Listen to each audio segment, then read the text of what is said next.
Hello everyone, this is Dr. Mchenko, and today we'll figure out exactly which belt or lumbar corset to use, and most importantly, why. Lumbar belts and corsets can be divided into two main groups. One group that provides stabilization and fixation, and the second group which mainly provides warmth. That is, it provides a warming effect and reduces pain from muscle problems. The first major group is lumbar or lumbosacral corsets, which are designed to immobilize a certain area and provide support for the spine. They are necessary when you have a lower back injury and need to restrict movement in that area, just like how the knee or elbow joint is immobilized after an injury or if you have signs of instability. That is, the lumbar vertebrae cannot move stably, properly, or reliably relative to each other, or handle heavy loads. These belts are also very often used during acute flare-ups, when you have a hernia or a protrusion. And it puts pressure on the nerve, because this is very often accompanied firstly by tissue injury and secondly by signs of instability.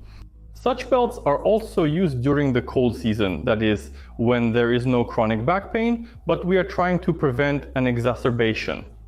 Basically, we put them on when lifting heavy objects or doing some kind of hard work. Actually, the idea of stabilizing the lumbar spine is not new.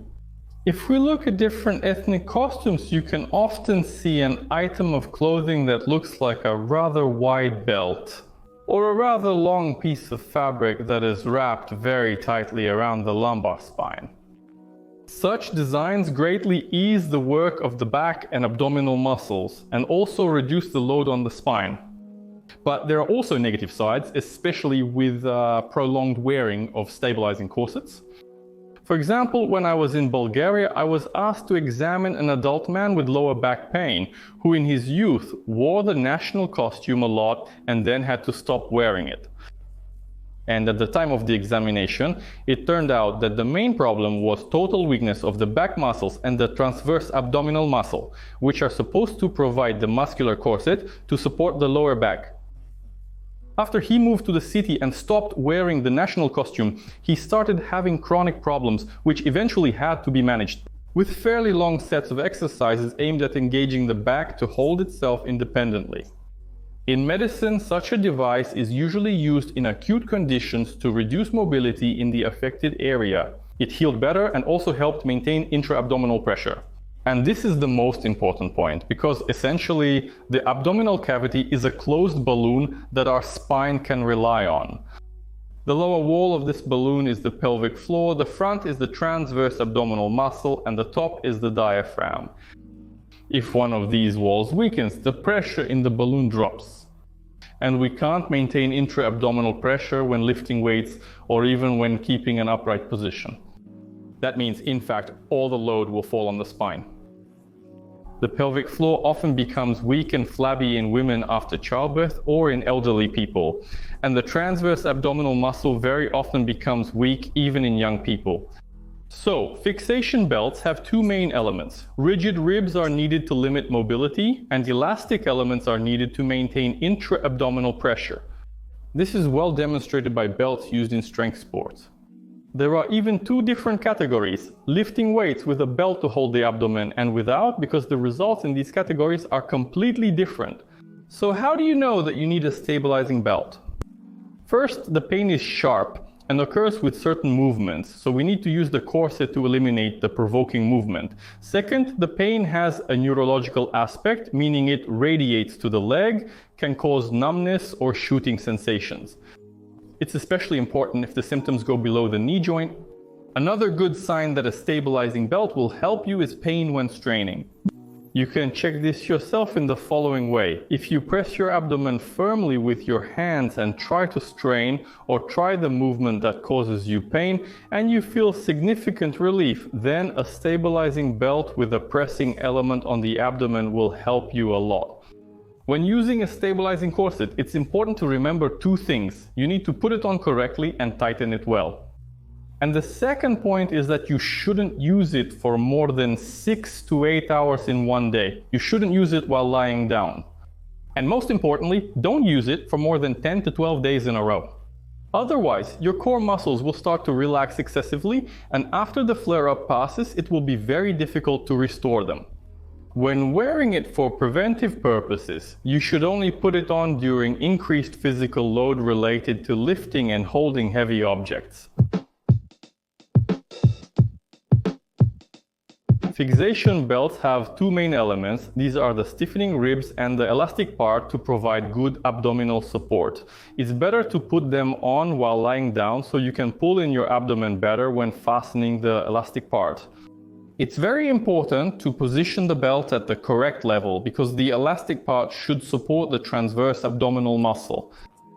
To do this, we first place the corset in such a way that it definitely covers the painful area and fasten the non-elastic part.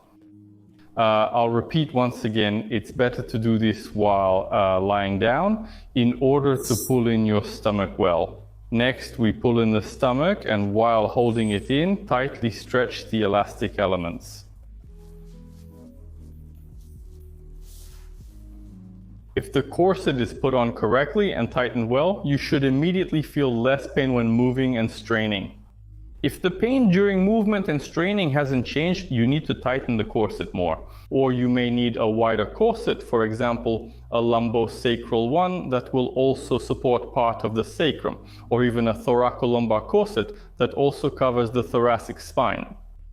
If your sensations in the corset don't change, there's no point in wearing it. You need some other kind of help. The second type of belt is warming. Most often it's made from dog wool. And here it's very important not to confuse your type of pain. This pain is not sharp or shooting. It's more of a pulling, deep pain that makes you want to knead, stretch, or warm it up. Most often it occurs after prolonged static loads, for example, after sitting for a long time, standing in line for a long time, or after a long monotonous walk. In such situations, we don't need to fix the lumbar spine or increase abdominal pressure. The most important thing is to relax the muscles, and heat works very well for relaxation. And what's very important is to wear a woolen belt directly on your bare skin, because part of the effect comes from stimulating the skin with the coarse woolen knit. You can see a similar effect with warming, irritating ointments or mustard plasters. If we look at folk methods for treating this kind of pain, we'll see that people have always tried to warm their bags on a stove, go to a bathhouse, warm it with hot stones, in other words, provide dry heat. And it's actually very good to combine the heat that comes from increased blood flow, for example, from warming ointments or woolen belts, with external sources of heat, since heat is generated either by the body itself or comes from outside. Thanks to good warming, the muscles relax and the overload pain in the back decreases. This type of pain also responds well to mechanical effects, such as pressing, massage, or the Kuznetsov applicator. Modern belts often use all these effects at the same time. For a warming effect, you can use woolen scarves or special woolen belts to help them stay in place better. But the most important thing is to place them over the painful area under your clothes. When using combined belts that provide both a massaging and warming effect, the most important thing is to place it exactly over the area of pain and not to tighten it too much. You may even notice that their design doesn't include any special stabilizing elastic elements. The combination of vibrating massage and warming effects in such belts allows you to deal with muscle problems in the lower back area most quickly. If you have sharp shooting pain that occurs when you move, pain at night, or pain that radiates down your leg, then you need a rigid stabilizing belt that supports your back and abdomen well, without warming and massage effects.